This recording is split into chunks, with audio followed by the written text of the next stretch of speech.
Welcome to the bottom line. My name is Benjamin Poole. Gareth Soloway right here, baby. Let's do this today. Awesome. Huh? We've got some exciting news for you today. We do. Oh my gosh. What about NVIDIA? Dude, nice little dip the last couple days. I mean, I think it's back to where it was dip? like 2 days ago. Oh my gosh. That was a fall. What are you talking about? It's like down like 10%, right? In one day? It's true, but what was it up for the week? Going, That's a good point. But That's a good point. either way, I'll take it. Yeah. We'll take it. Could be a topping tail. Plus, it gave us some trades, right? I mean, that's the thing is these semiconductors, for us that are in the Apex Live day trading room, any sort of volatility like that just gives us opportunity to make money with people in there, and that's what we ask for, the volatility. That's right. So. And so hopefully now that we've got some options X over, that's right. Then we can start getting more volatility coming up. Eventually, earnings season. Earnings season's coming up. That's going to be big, man. Huge. I heard a little birdie saying something about a new earnings service where you're going to be trading earnings, but we won't get into that now. But it's going to be pretty darn cool. It's going to be pretty awesome. Awesome. Cool. So why don't we get in the charts? Let's do it. What do you got on the docket for us? So we got to look at this dollar yen here, and again, this is one of those big ones, folks, because dollar yen is spiking again today. We had a breakout on a closing basis yesterday, highest close since 1986, believe it or not. And remember, the dollar yen chart tells us how, when it goes up, it tells us that the yen is weakening against the dollar, right? So the yen continues to weaken. It's starting to spike almost vertically. Will Japan come in and essentially, as the U.S. would put it, manipulate their currency to control this move? And the U.S. yesterday labeled Japan as a potential currency manipulator. They didn't say they are, they just said they're on the watch list.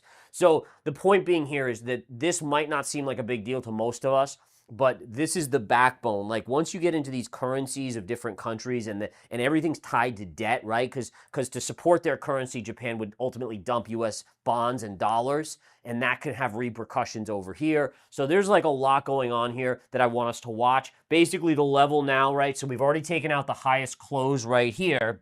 Dang, this board's been annoying lately. But all right, so we have this highest close here. Then your next level is right up here, which was the last intervention. And that's not very far away, folks. I mean, that's really coming up. So if there's one thing you take from this little segment, it's just understand that there's more risk than just, oh, it's the dollar yen, who cares about it? No, this is big, folks. This is probably bigger than like an NVIDIA earnings report in that respect. I know it sounds crazy, but it is. All right, Ben, over to you. Well, I was going to say, you're also going into a time count, right? That's right. You got 1, 2, 3, 4, 5, 6, 7 days up in a row. So maybe a pullback coming soon. Be a pullback. Or maybe a pop into this and then the pullback. Yeah, and so then that's going to be some support right there as it starts pulling down. That's wonderful, man. So anyways, let's watch that chart. Ben, what do you got over here? I have Chipotle. Wow. Chipotle. I did the measurement on Chipotle, and unfortunately, this isn't actually a topping tail.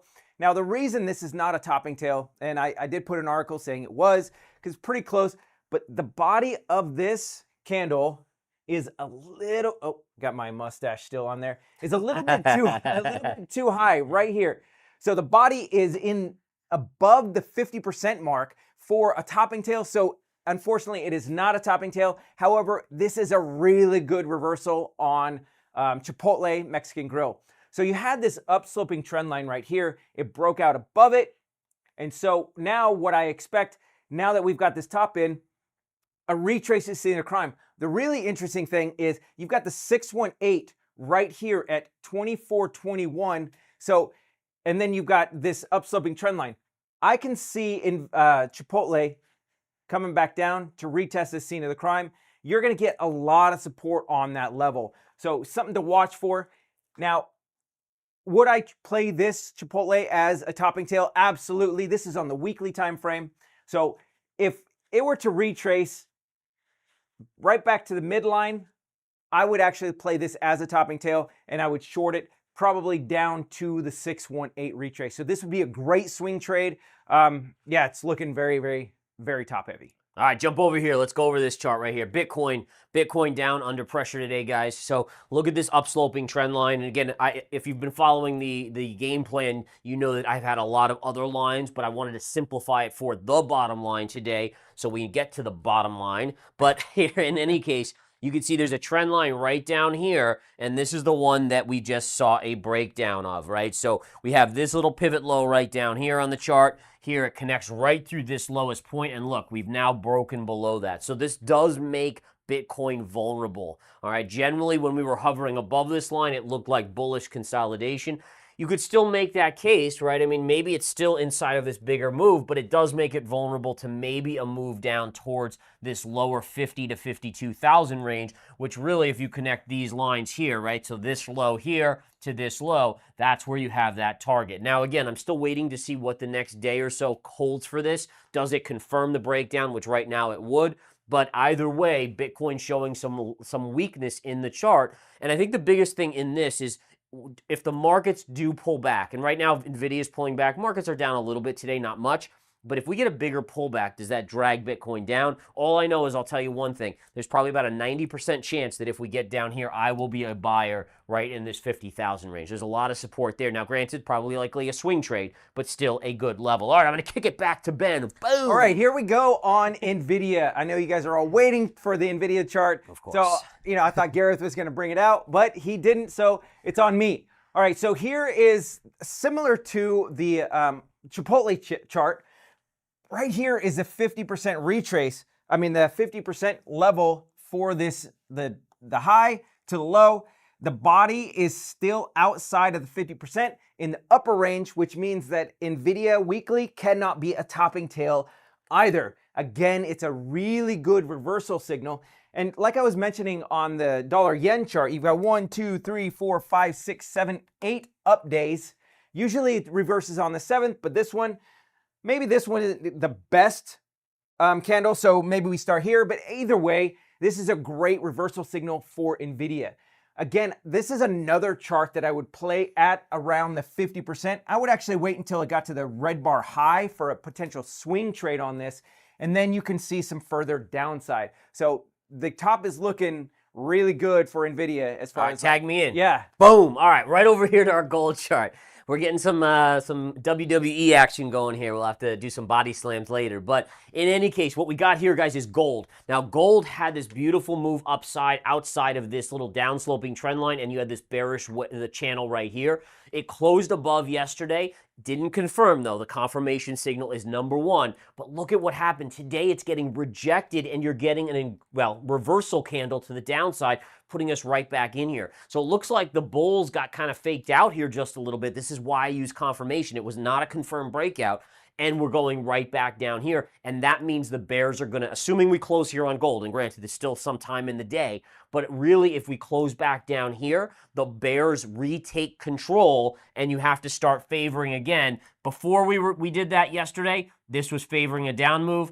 Once you got above here, it goes to neutral because it's unconfirmed. Now back in here, the bears take control, and the likelihood is further downside on gold. So really interesting. To be honest, surprised me a little bit to see that type of move on gold today, to see such a big down day after such a nice update, but that's what it is.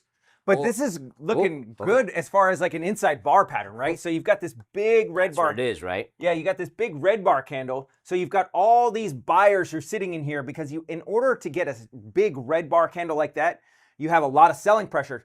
But there means there's a lot of buyers stuck in there too. That's right. And so as this continues to move up in this bear pattern, you've got all these buyers who are saying, okay, well, I'm stuck in here. I don't like this. I feel terrible. So they're selling, which could actually lead to further downside.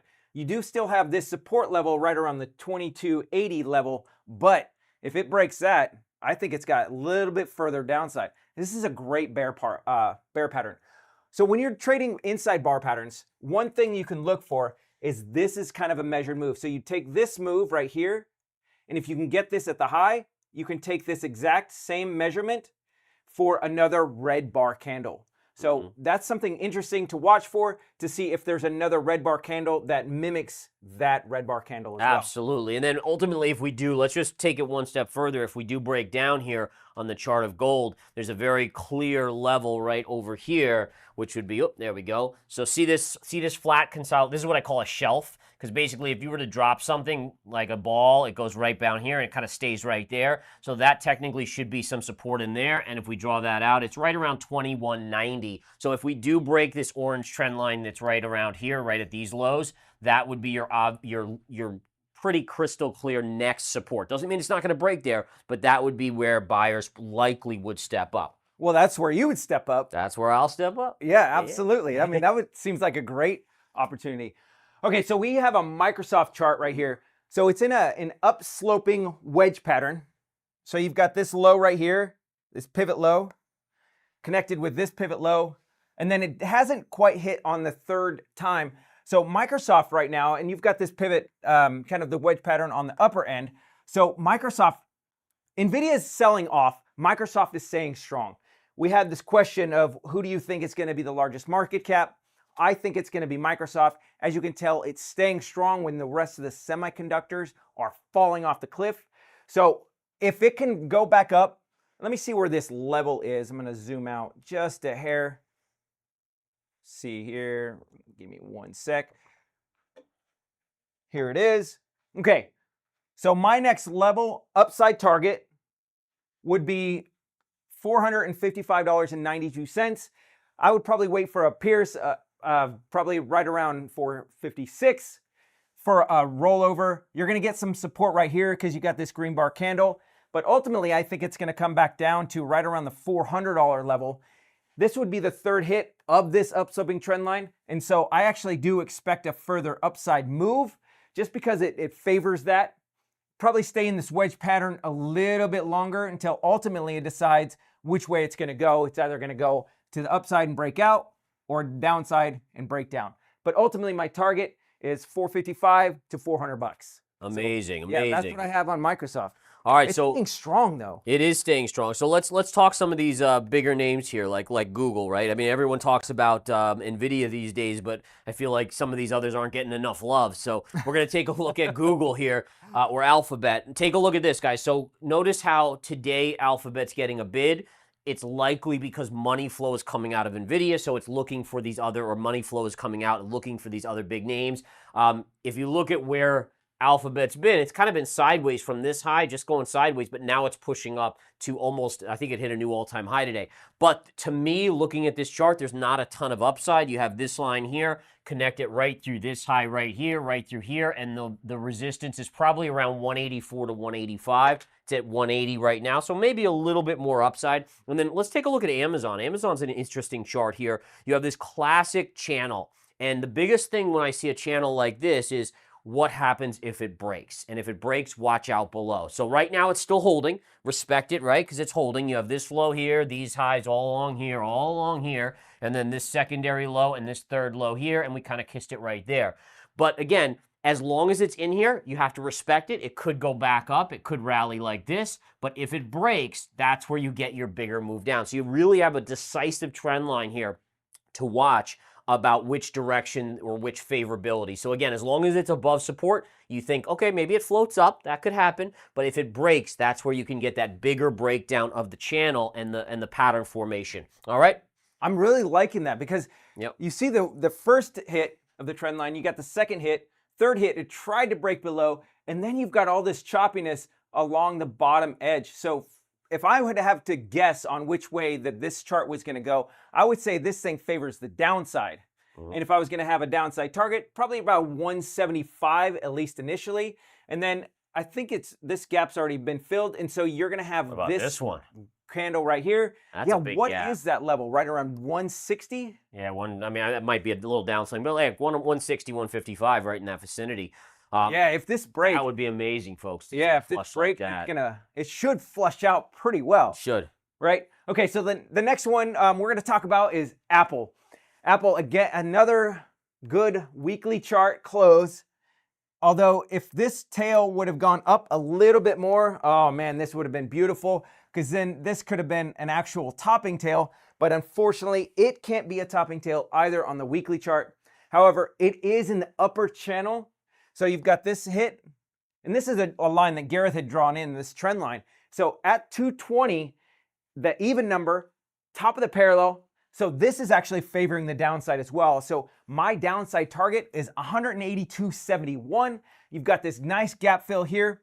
You might get a little bit of support depending on when it gets down there, but you got the midline of this parallel channel. And man, this midlines, they have, as you can see, it's been lots of choppiness right through the midlines. And so I think it's going to be great support. Combine that with this gap fill, and And yeah, it's a recipe for a shakalaka. fall and then a nice bounce. Nice. Awesome. All right, kick it over to me. This is my last chart Last that I chart, have. SMCI. Okay. SMCI. I got to show you guys this one. This is the beauty of charts. And don't forget, folks, just go to verifiedinvesting.com. You got Trader's Edge, which Ben and Dr. B run. That's crypto. I've got my smart money ones, which is stocks, commodities, and ETFs. We got courses there. Oh, you could join us in a live day trading room, too, if you want to. Day trade. What do we have? 4 for 5 again today? 4 for 5, yeah. Incredible, incredible. But look at this. You have a head and shoulders here on this chart right over here. Classic head and shoulders. So we noticed this back here told us downside. It broke, it did get the downside. Then you get this incredible parallel channel.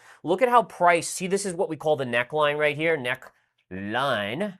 This is called the neckline of the head and shoulders. This is the left shoulder, the head, the right shoulder. All right, so look at, if you extend that neckline out, look at how price comes down, chops, retraces, rejected, right? Retraces, and where was the top yesterday before the rejection? Right back to that line. So you actually have a combination here of the head and shoulders with a parallel channel, which is the neckline is the top portion of that channel. In addition, what you want to do is you want to take the measurements. You want to know what the target is to the downside. At some point, this likely breaks to the downside. You take your highest point here, drop that plumb line down there. You take that distance and you replicate it from where it broke. Not where it is now, but where it broke, and you drop it down. And I believe the level, if I remember correctly, is right around 500, maybe just above 500. That should be a major target of SMCI. All right, so that's your chart. You got anything to add here? No, it's beautiful. It's beautiful. Yeah, Can I add so a much smiley face? So much support right here. You can tell this parallel channel is a thing of beauty, right? So yeah, Dude, I like awesome. All right, let's see. Cool. Thank you guys so much for joining us here at the bottom line. Please keep in mind that this is for educational purposes only. Please do your own research. And thanks again for joining us. And that's the bottom line.